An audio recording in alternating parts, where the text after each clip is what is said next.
very importantly, to find healing in the Lord's name. As we continue this very interesting study on the life of Joseph, we find and we try to find healing through the messages of everything that happened in his life. Ang pag-aaral natin ngayon, pinamagatan natin, Joseph, love heals. We thank you, Father, for your goodness and kindness to us. May you continue to shower us with your blessings. Empower us not only to understand your word, but also to apply this in our lives. Patahimikin yung kalooban namin, Panginoon. Humihiling kami ng kapayapaan, tahimik na puso, at naway yung kapayapaan nyo maging amin. We ask you, Lord, to give us your peace, your serenity, so that we may not only survive each day, but we may also be serene and quiet enough to give comfort and peace to other people. Let your love prevail. Let your healing minister to us. In the name of your Son, Jesus, we pray. Amen. The story of Joseph happened in the 18th BC, or 1,800 years before the Lord. That means nearly 4,000 years by now. We know that at 17, Joseph was sold to Egypt. He was his father's favorite, and because of that, he earned the ire of his brothers. Nagalit sa kanya, namuhi sa kanya mga kapatid niya, dahil sobra siyang paborito ng tatay. And he was sold into slavery in Egypt, where he served very well. And he rose from just being an ordinary foreigner slave to the administrator of the household. But the lady of the house fancied him, seduced him, got rejected by him, and she cried rape. Because of that, the guy was thrown into jail, where he suffered for at least 2 years. But he continued to be very excellent, and even in prison, he became an administrator. Talaga yata na pagkamagaling ang tao, kahit sa madalin, lulutang. People that are good, who are always committed to excellence, will always shine, no matter where you put them. And so Joseph went to the high rank of being administrator of the jail. And in this very interesting prison, which was really the prison where the servants of the Pharaoh and the people close to the Pharaoh, their servants are actually imprisoned when they displease their masters. So hindi mga hardened criminals yung nandito. Ang common denominator ng mga prisoners where Joseph went to prison was naglilingkod sila sa mga royals, especially the household of the Pharaoh. And he met two interesting people, the cupbearer and the cook of the Pharaoh. And then they had dreams. And Joseph interpreted those dreams, and the interpretation happened. Sinabi niya doon sa isa, lalaya ka after 3 days. And really, on the third day, Pharaoh called him and he was set free. The other person was already given the death sentence. At sabi nito si Joseph, ibulong-bulong mo naman ako sa Pharaoh, sabihin mo naman, lakarin mo naman ako kasi wala naman talaga akong kasalanan.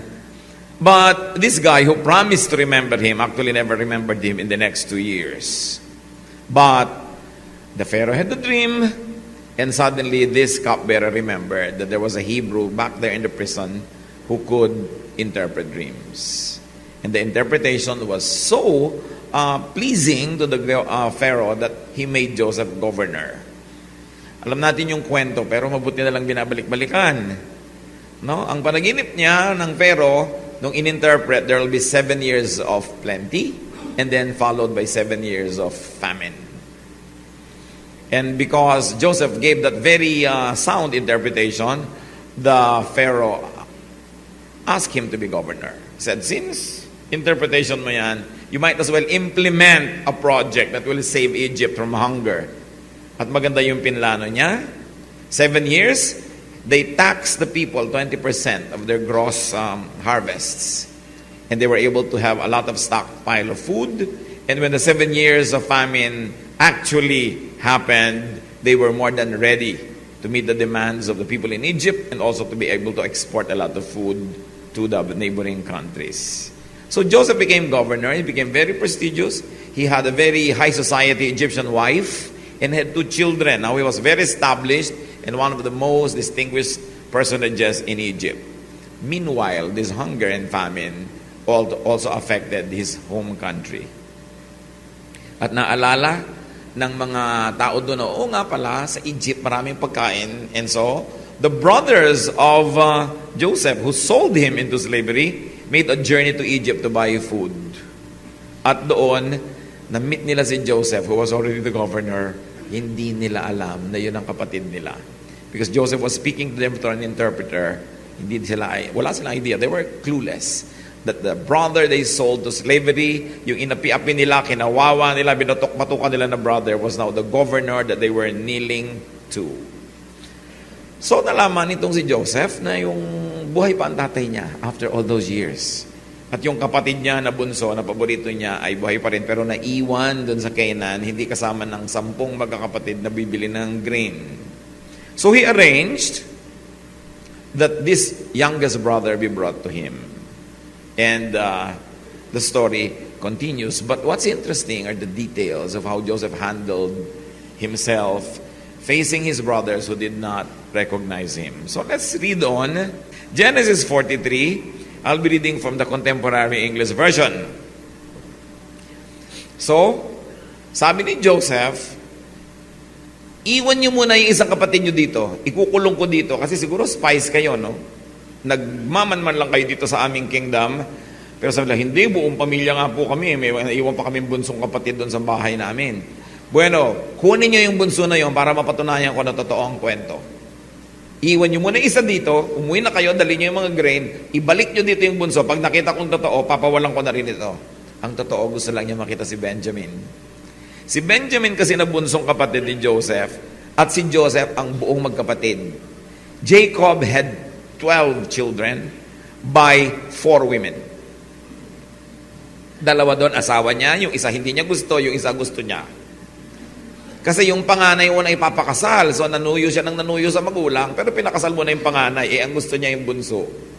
So tsaka pa lang niya ngayon nakuha yung bunso. Tapos, according to the custom of the time, nagkaroon pa siya ng anak doon sa 2 maids, nung 2 magkapatid na yon. Kaya 4 na nanay ito. Ang gulo, no? Yung mga iba nga sa atin, 2 yung nanay, ang gulo na eh. Ito 4. Isa yung tatay. Usually, pag maraming tatay, isang nanay, mas tahimik. No? Kasi yung nanay ang nagmamanage ng bahay. Pero pag yung tatay ang maraming iba't ibang mga asawa dyan, ang gulo-gulo ng mga anak niya, hindi na mamanage. And this happened in this household. Now, Benjamin had the same mother as Joseph. Sila yung magkapatid ng buo. At yun yung naiwan sa tatay. Favorite kasi ni Jacob, si Benjamin at saka si Joseph. Kasi gusto niya talaga yung nanay nila, si Rachel. So, pag gusto yung nanay mo, nagiging paborito ka. This favoritism actually drove a wedge among these children, and there was horrible favoritism in this family. It was nearly a dysfunctional family, like most of the patriarchal families in the Old Testament. No? Kaya kung huwag natin silang tutularan, let us learn from their mistakes. So sabi niya, okay, dalhin niyo dito si Benjamin. Pag nakita ko, papawalan ko na itong isang kapatid niyo. Nung sabihin nila sa tatay niya, nalungkot na naman yung tatay. Sabi, isa na lang natira kong paborito anak dito. Paano kung mawala na naman yan tulad ni Joseph? You know the story that the brothers deceived their father?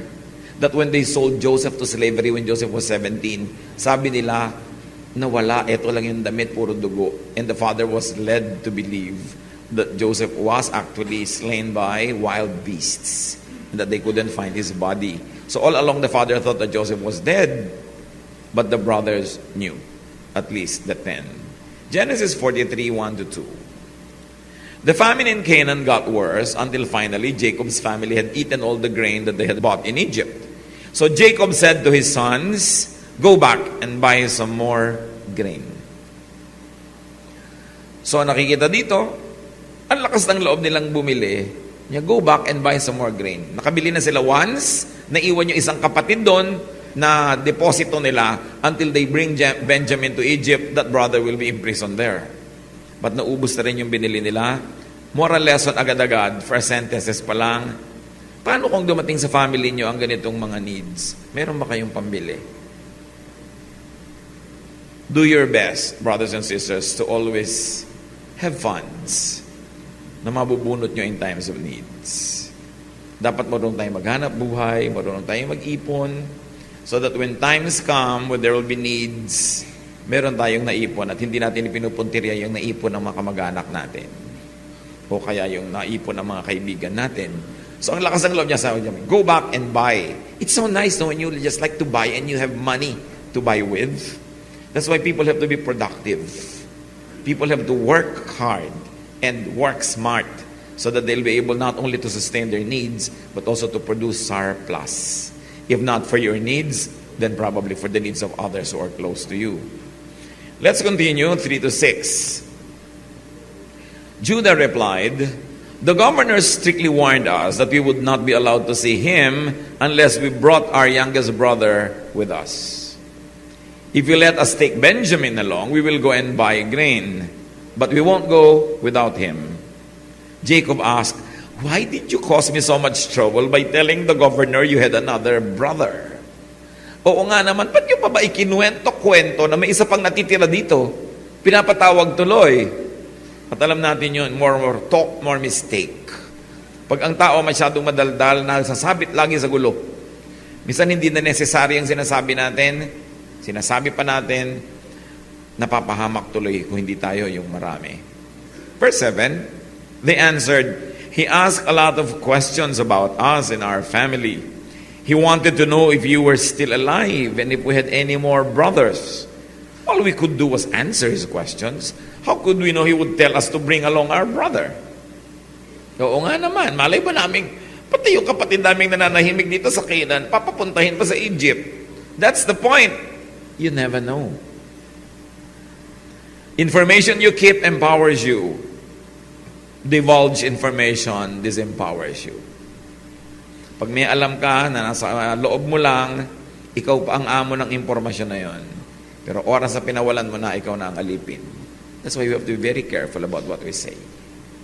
What you say can get you committed and can get you into tight places. So do not talk needlessly. Genesis 43, 8 to 14. Then Judah said to his father, "Let Benjamin go with me, and we will leave right away so that none of us will starve to death.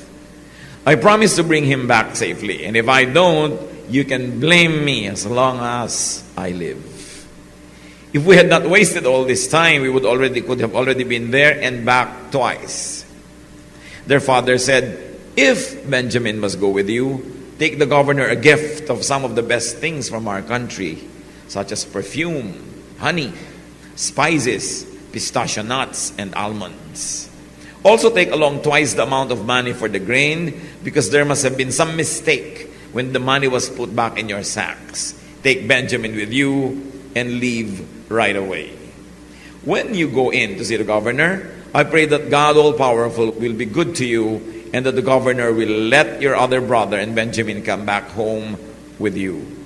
If I must lose my children, I suppose I must." Jacob was already advanced in years. He was already quite old. And he was still nurturing this pain in his heart because he lost his favorite son.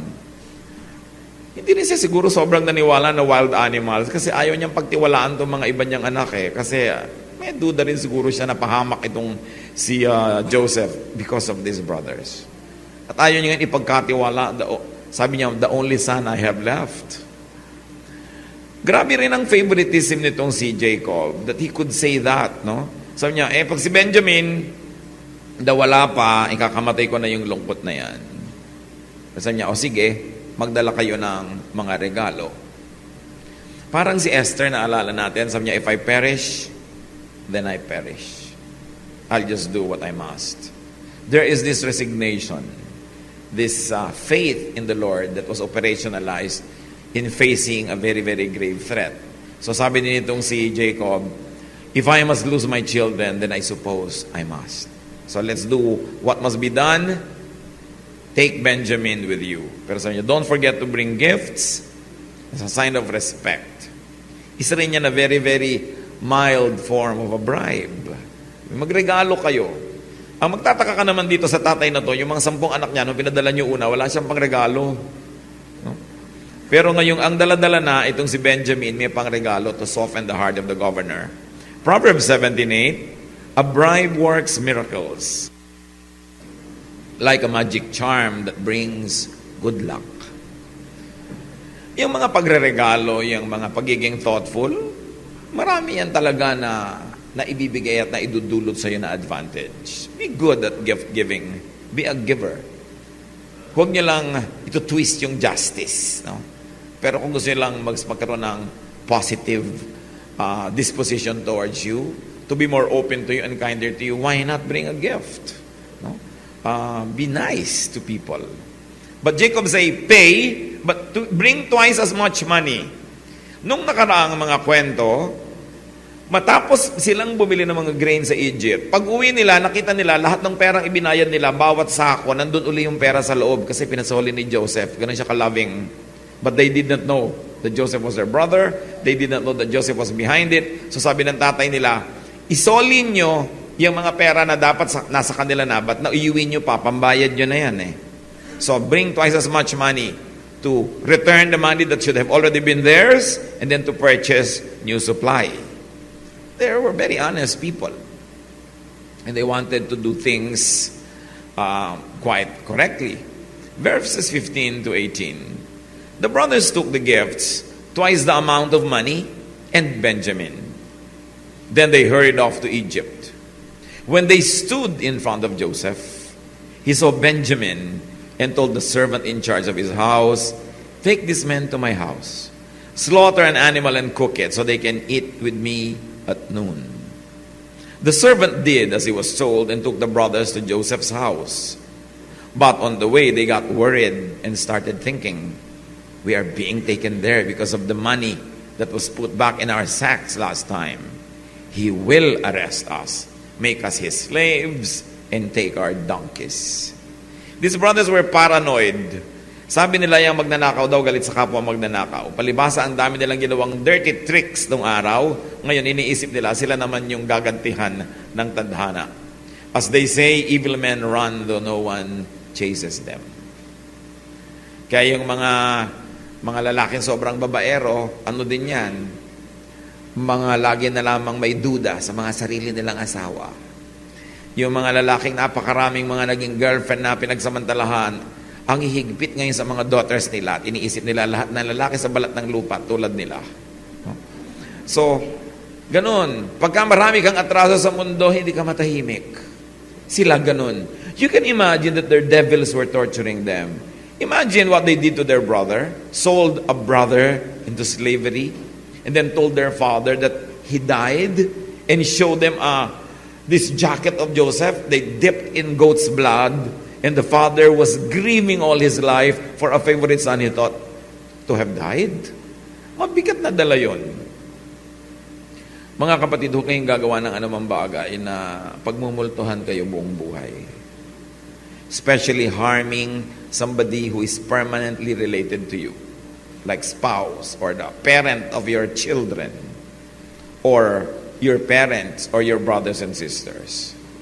We should not do anything wrong to anybody, but especially to people who are close to us. Because you will have to live with it all your life. Lagi mo silang makakasama. Kung hindi mo sila kasambahay, magkikita-kita sa lahat ng libing, lahat ng lamay, lahat ng kasalan, lahat ng family reunion. At lagi mong maaalala yung mga atraso na yan. They will always cause a lot of friction. And if not friction, it will cause a lot of discomfort. It is foolishness to harm anybody, but it's double foolishness to harm our relatives and our family members, because these are permanent relations. Like, you cannot do anything to erase it. It's there. Kaya maganda itong mga storya nila David, bagamat mahaba akong binabasa, pero maraming lesson para sa atin. These lessons in family life. These lessons on how to deal with brothers.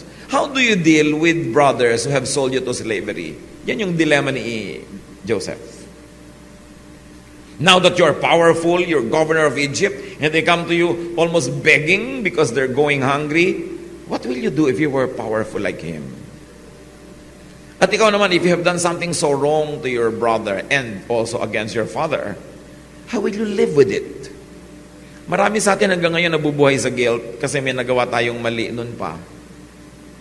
Minsan nalilimutan mo pag may party, pagka may masaya, may kwentuhan, pero naaalala mo rin madalas. How do you deal with that? That's why we like this story, because we can learn a lot from how these people really moved about and what they did and they did not do. Maraming leksyon itong pamilya na to. Kaya subaybayan nyo, kahit saan ko i-preach yung mga ibang chapter, sumunod kayo para nyo mabuo.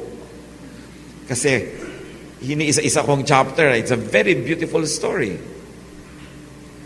So finally, nakita na ni Joseph yung kanyang kapatid. No? At least, 13 years had passed. At least.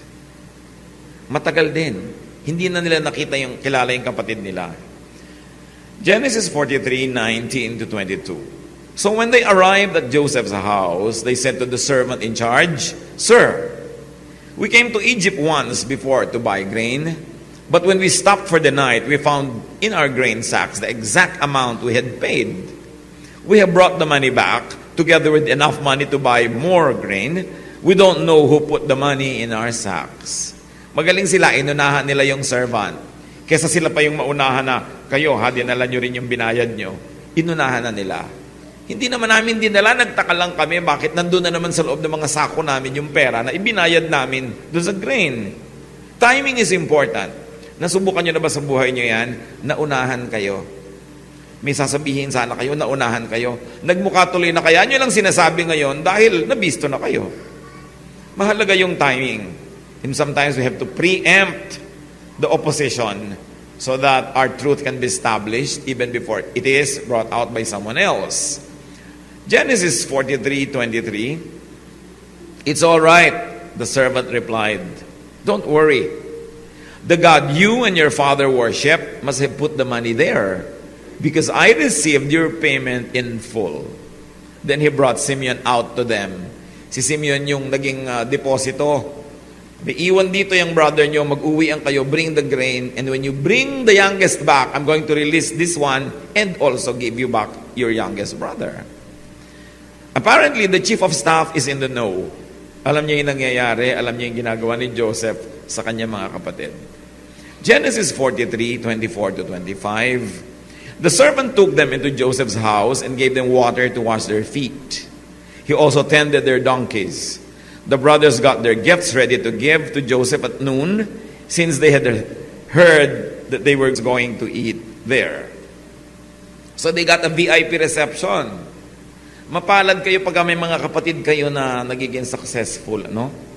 Kahit wala kang ginawa sa buhay, kakaroon ka ng VIP reception.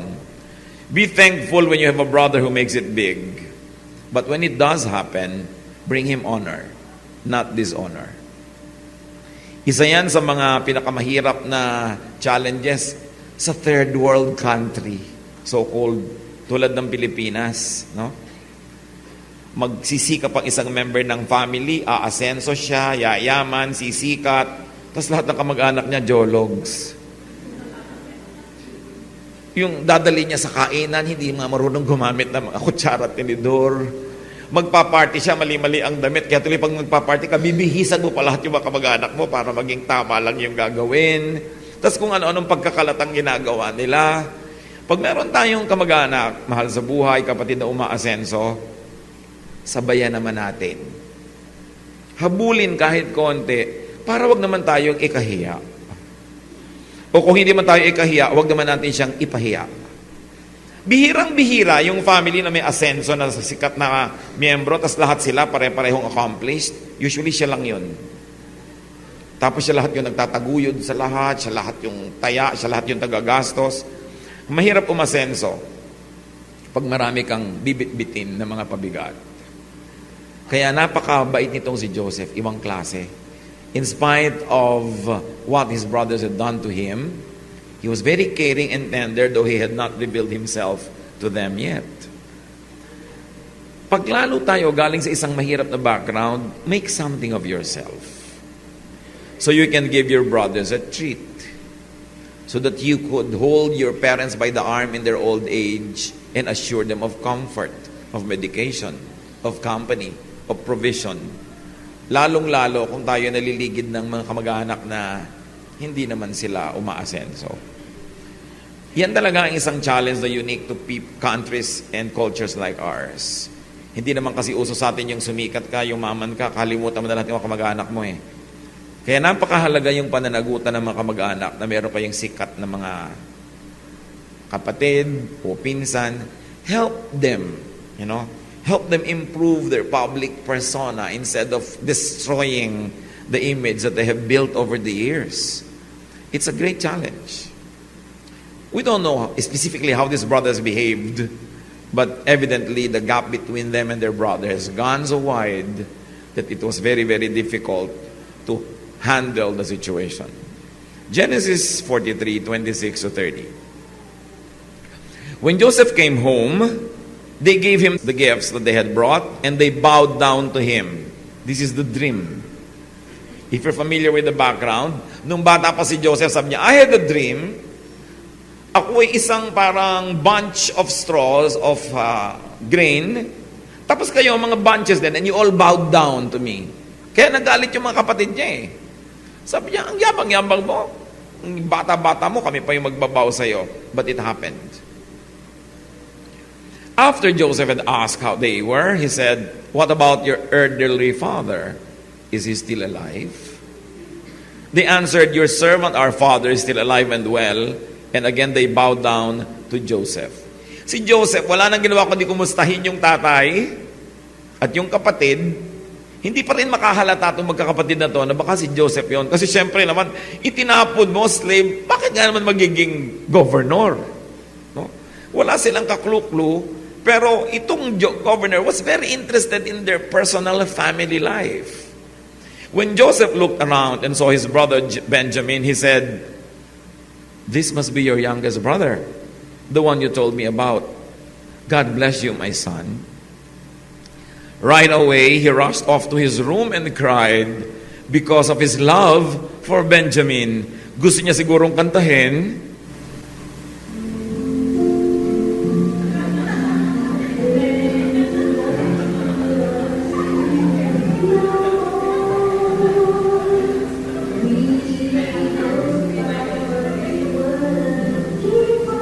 Yan yung magkapatid na buo eh. Di ba? Talagang madramatic. The governor could not hold his tears. He ran into a private room and shed his tears there. Talaga humagulgol. Imagine nyo yung mga luhang inipon mo ng napakaraming taon. Yung mga sama ng loob na hindi mo na ibulalas. Yung pananabik mo sa kapatid mo that your arms ache to embrace him. Then all of a sudden he's there and you could not even do what your heart tells you to do. Moral lesson, lalo sa mga macho, cry. Cry when you feel like. It's good for you. It could save your life. Bakit ba unang namamatay ang mga lalaki kaysa mga babae kadalasan? Diba? Because in our culture and in many cultures around the world, boys are forbidden to cry. Kaya lalaki ka. Kaya ikaw naman, galit na yung panga mo, talagang gusto mo lang sumabog, nagpapakaganyan ka pa, blub, namatay ka na lang, heart attack. No? Mabuting umiiyak kasi according to studies, the lacrimal glands collect toxins from your blood, from your body, from your muscles, and then bring them out through the tears. There are laboratory studies of tears, ando lahat yung toxins ng katawan. You notice this, when you have a good cry, sino sa inyo dito mga palaiyak? Huwag na kayo magtaas ng kamay. Kilala nyo na sa sarili nyo. Pagkatapos yung magngangalgal sa gabi, di ba? Ang sarap matulog. Himbing na himbing ang nagiiyak. It is one art, one skill that many men have to relearn, to cry. The best men in the Bible cried at the right moments. Here, Joseph cries. You know, even the Lord Jesus wept. There's nothing shameful about crying. Basta tama lang sa lugar. At hindi sana naman sa mga soap opera na ang tatay mo nag-iiyak sa harap ng TV dahil naaapi si Maricel Soriano. So, but here you see that love really is great. Mapalad yung marunong magmahal. Sino mas mapalad dito? Yung mga kapatid o yung si Joseph? Joseph was full of love. Sa biglang tingin siya yung naapi, pero hindi naman talaga siya ipinaapi ng Diyos. Kung sinubaybayan nyo yung kwento ni Joseph, we never find him bitter. He only got better. He had all the reasons to be bitter. You were the favorite of your father. You have this multicolored jacket. And then suddenly you're abducted by your own brothers, thrown into a dry well. And if that was not enough, you are sold into slavery in some foreign land at 17. Okay, so you become a slave. Instead of brooding, instead of being angry with the world, sa halip siya mag-drugs o maglasing o magrebelde, he worked very well. He was noticed. In no time at all, he was the administrator of one of the great houses in Egypt. He was trained to deal with aristocracy, with the nobility. He was trained on the finer points of housekeeping, of serving at tables. He was really being prepared for greatness. Pero hindi niya halata yun nun kasi he was just a slave. And then after having been a good slave, the lady of the house fancies him, this good girl with bad habits, no? Suddenly would gaze upon him and ask him, go to bed with me. Joseph refused. He was all 27 when that happened.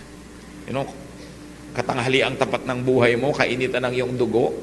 Heto itong babae na amoy lotus. Siyempre, yun ang pabango doon, mga katas ng lotus. Ano pa kaya? At laging painted and made up, these Egyptian women. Tapos wala naman lagi yung asawa, laging may duty because he was a captain of the Pharaoh's guard. It was so convenient. And Joseph would say no all the time. And for saying no, he got into jail. The woman said, gusto niya ako i-rape. Hindi naman siguro naniwala yung asawa kasi kung talaga naniwala, ipinapatay na ni Joseph agad-agad. Pinakulong lang. No? Baka may track record si Mrs. Potiphar. Kaya medyo pinagbigyan lang, kinulong si Joseph, hindi naman pinatay. Pero ikaw, for having been a good employee, may kukulong ka, dapat punong-puno ka na ng bitterness. Diba? Pero hindi pa rin gano'n na nangyari. Nagsikap siya na maging mabuti doon sa preso. Naging administrador na naman doon. Tapos ngayon naging governor of Egypt. Pero at any stage in his life, kung ang pinairal niya mga kapatid, bitterness, anger, hatred, he would have not gone far. Because anger is like acid. It destroys its container more than the person for whom it is being stored. Anger will destroy you. Masisira yung diskarte mo sa buhay. Magagalit ka, mawawala pa yung blessing ni Lord. So, napakabuti ng kalagayan ni Joseph. Hindi kasi siya nagtanim. Ba't natin pinag-aaralan? Because there's a Joseph in each one of us. Lahat tayo nakaranas siguro na ma-ignore, maapi, at various degrees. We suffer injustice. Gumagawa tayo ng mabuti, pangit pa yung sinusukli sa atin ng mga tao. Learn from Joseph. Don't be bitter. Keep getting better. Yung nagagalit, yung nagtatanim ng galit, yung namumuhi, talo. One, the favor from the Lord leaves you. Genesis 43, 32 to 34. Joseph was served at a table by himself, and his brothers were served at another. The Egyptians sat at yet another table because Egyptians felt it was disgusting to eat with Hebrews. To the surprise of Joseph's brothers, they were seated in front of him according to their ages, from the oldest to the youngest. They were served food from Joseph's table, and Benjamin was given 5 times as much as each of the others. So Joseph's brothers drank with him and had a good time. Talagang mga mapapalad na kapatid. Here, love prevailed over anger. At nagpaparamdam si Joseph, medyo pasaway ditong Joseph na to no? In-arrange niya yung mga kapatid niya, ang seating arrangement according to age. Parang si Gloria Diaz nung lumaban sa Miss Universe noong 1969. Natatandaan nyo? Marami kasi siyang kapatid, 10 or 12 yata. Tinanong nung MC, Miss Philippines, you have 10 or 12 brothers and sisters. Can you name them all now? Alam niyo sabi ni Gloria Diaz? Alphabetically or by age. Nawala ng poise yung MC. Sabi niya, any which way you like, Miss Philippines. So ito naman, inayos niya by age. Nagtataka yung mga tao, ba't ganito yung arrangement namin? It was Joseph. No? His sense of humor. So Joseph was able to do good to his brothers because of his love. Meron ba kayong mga kapatid? Ang tanong, mahal niyo ba? Yung pagka nakita nyo, matagal nyo hindi nakita, nakita nyo doon, yung mapapaiyak ba kaya kayo?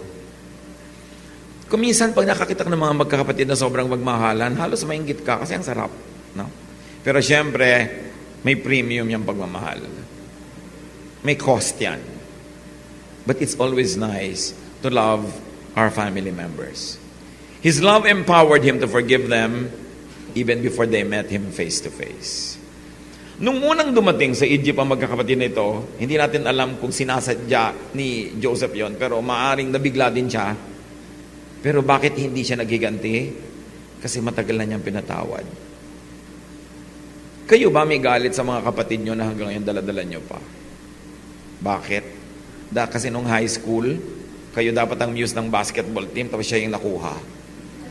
Tapos galit ka sa sister mo all your life. Huh? O kaya yung isang kapatid mo, laging paborito ng nanay mo.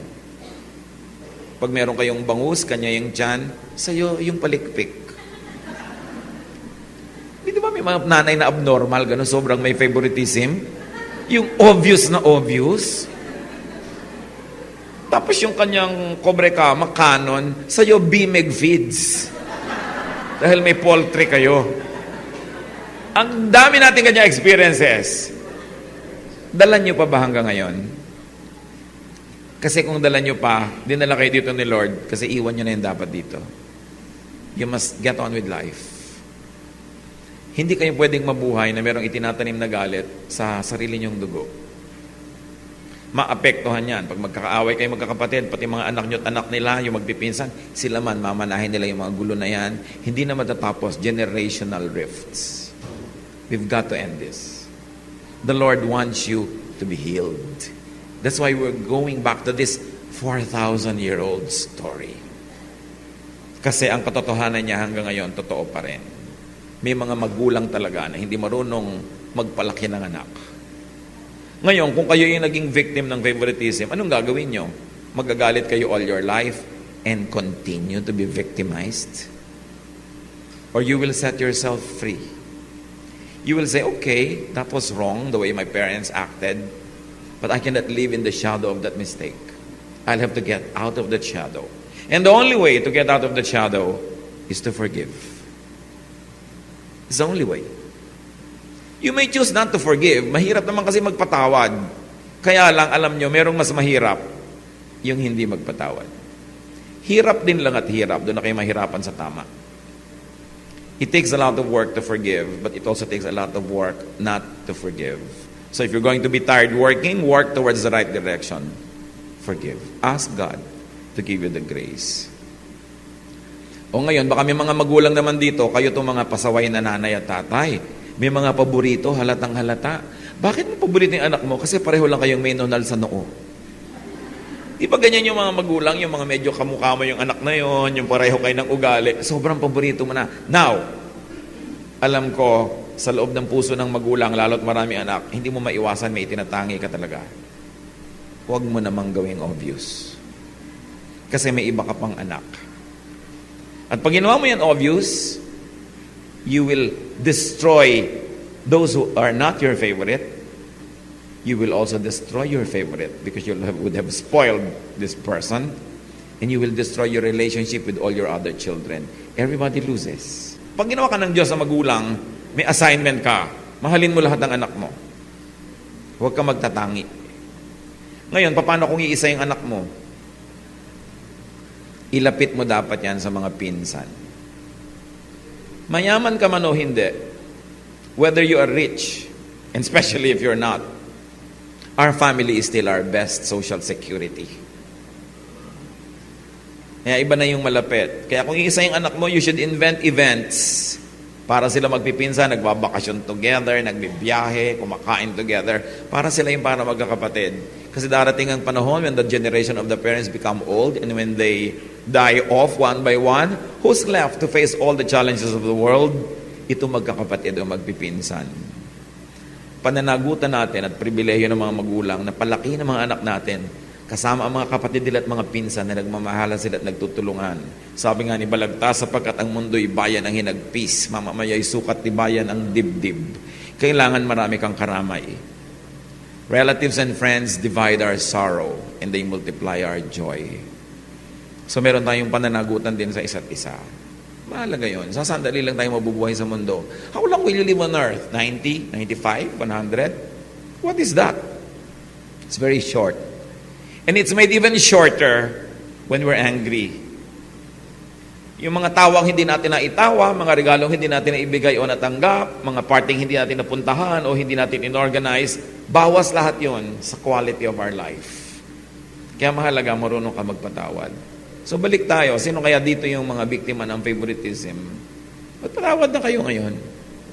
Tama na. Nahirapan na kayo, baka nakaganti na kayo, nakapag-ignore na kayo, it's enough. Vengeance is the Lord's, not ours. At hindi lang yon, kung kayo naman yung naging paborito, mag-make up naman kayo doon sa mga kapatid nyo na sobrang nalugi dahil kayo na lang lagi ang paborito ng magulang ninyo. Ipakita nyo rin na hindi nyo naman yung kayo sang-ayon doon sa naging favoritism na yon. Show your other brothers and sisters that you are not totally in agreement with the way your parent or parents have been mistreating them para maipakita nyo yung love ninyo. At kung kayo yung magulang, review the way you deal with your children. Favoritism destroys many people. Ang mga bata kasi wala silang ambisyon kundi ipakita sa magulang yung accomplishment nila eh. Kaya nakakatawid lang ng konti, look ma, look pa. Pero pagka hindi ka nakakaganon kasi ayaw kang tingnan ng nanay mo.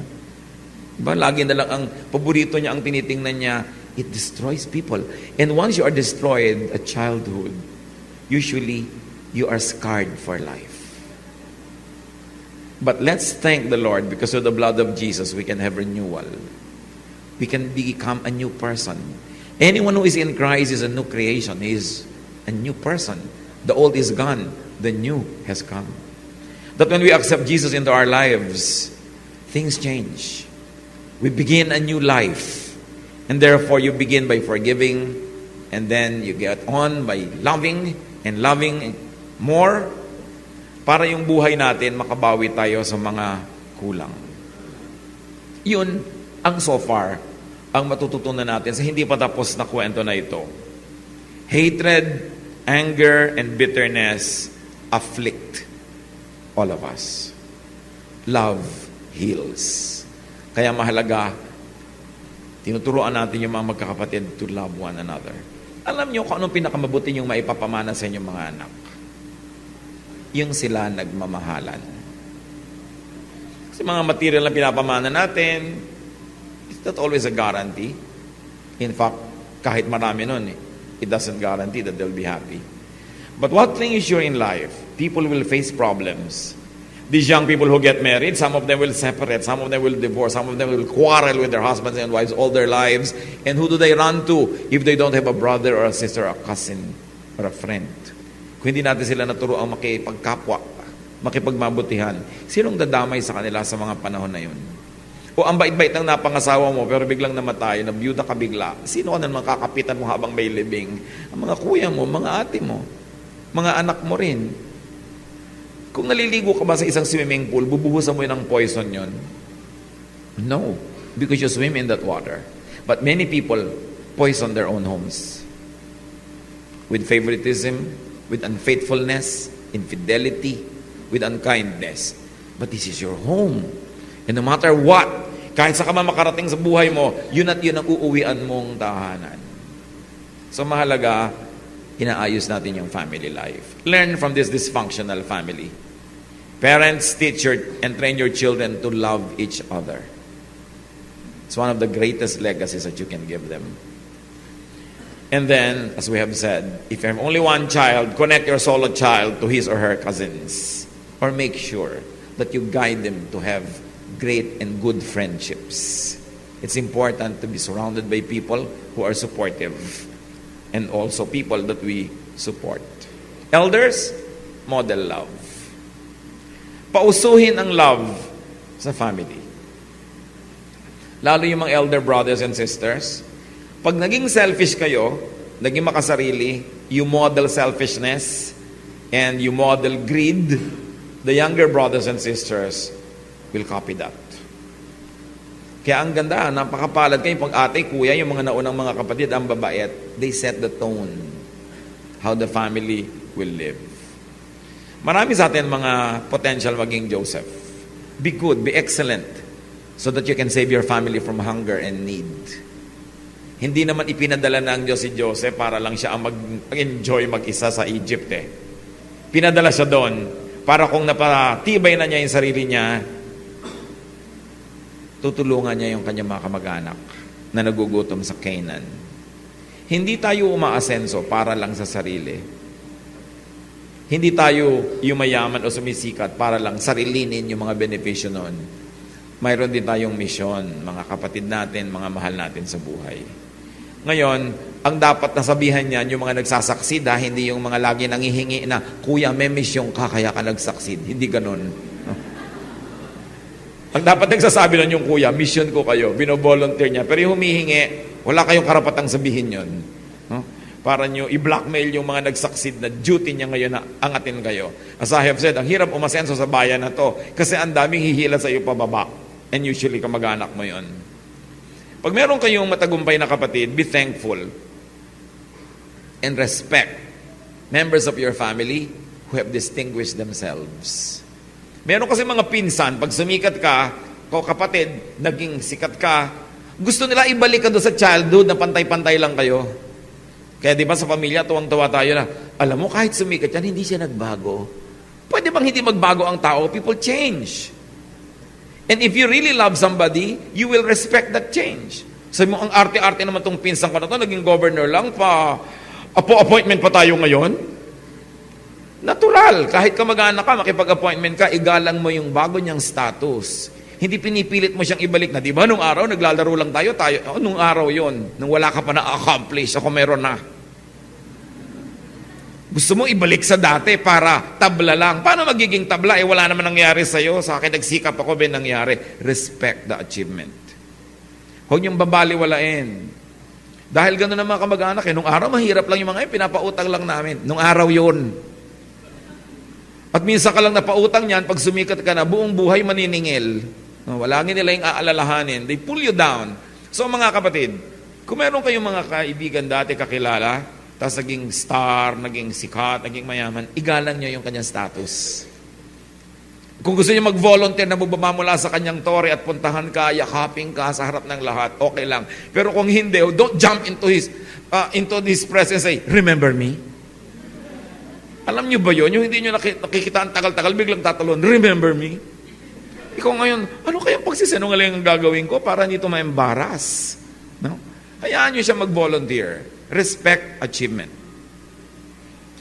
Help and encourage and contribute to his or her continuing success. So all in all, let love, not hate, win. Meron ba kayong hinanakit sa magulang nyo? Sa mga kapatid? We will pray. I like you to surrender that to the Lord right now. Ikaw din ang lugi pag langi mo yung dala. Baka meron tayong practices that are unfair in our family. Correct it from here on. The only way to benefit from a bitter family past is to forgive, to let go, to live again, and to be better. Yung tapos na hindi na may ibabalik kahit anong gawin natin. Yung hindi pa mangyayari, may power pa tayo para ma-shape the way we like it. It's very important. Itong family na to was being reunited. Don't only read about this family. If your family is divided, do something. Ask God to enable you and empower you so that you can be an agent of a reunion. Kumisan, resigned ka na, di bali. Kahit wala na lang kong kapatid o kamag-anak all my life, but you know that deep within you, mas mabuting meron. At kadalasan, kailangan lang yan ng repair. Dear God, we thank you for these episodes in the story of Joseph. Salamat, Panginoon, dahil kahit matagal na yung kwento na to, totoong-totoo pa sa mga buhay namin. That's why we're amazed by how your word is alive. Turuan mo kami, Lord, to learn from Joseph, na hindi nagtampo, hindi nagalit, hindi nagtanim ng sama ng loob. At kung meron man at nagkaroon man, hindi niya pinatagal, hindi niya hinayaang makasira sa kanyang pagkatao, at hindi niya hinayaang makasira sa relasyon niya sa inyo, O Diyos. Now, as we bow before you, please help us to review our family life. Kung meron sa amin, Panginoon, na mga nag-practice ng favoritism, no, ng mga magulang o kapatid man, turuan mo, Lord, kami to be fair and to love our family members equally. if not out inside our hearts, at least outwardly, so that we don't needlessly offend people. Turuan mo kami, Lord, to de-emphasize this favoritism thing. Sa mga naging victim nito, turuan mo kami, Lord, to forgive. At kung hindi kami paborito, reviewin din namin. Bakit kaya? Ano kaya mga kapintasan namin? Ano ba naman yung mga valid reasons why we are not liked? At sa tulong mo, turuan mo kami, Lord, magbago, mas maging likable, mas maging positive, para yung dating hindi na kakagusto sa amin, magustuhan yung ugali namin. Huwag lang naming sisihin yung mga may ayaw sa amin. Tingnan namin ang sarili namin. Why not? And if we found ourselves, oh God, to be manufacturers of our own sorrow, to be responsible for not having become favorites of others, teach us to improve our personalities. Turo mo sa amin, Panginoon, kung paano itutuwid ang mga nakaraan na. At ngayon, sa lahat ng hindi naging fair sa amin, ng api na nakit, Lord, give us the power now to forgive. Mga kapatid, let's continue to bow before the Lord in silence. And I like you to think of people that have hurt you. People who have caused discomfort or pain. People who should have been fair but were not.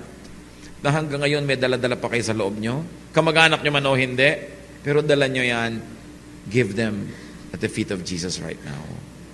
Ask the Lord Jesus to take away all your pain, all your anger and bitterness, and be free, and be relieved, and let the blood of Jesus wash you from all of this past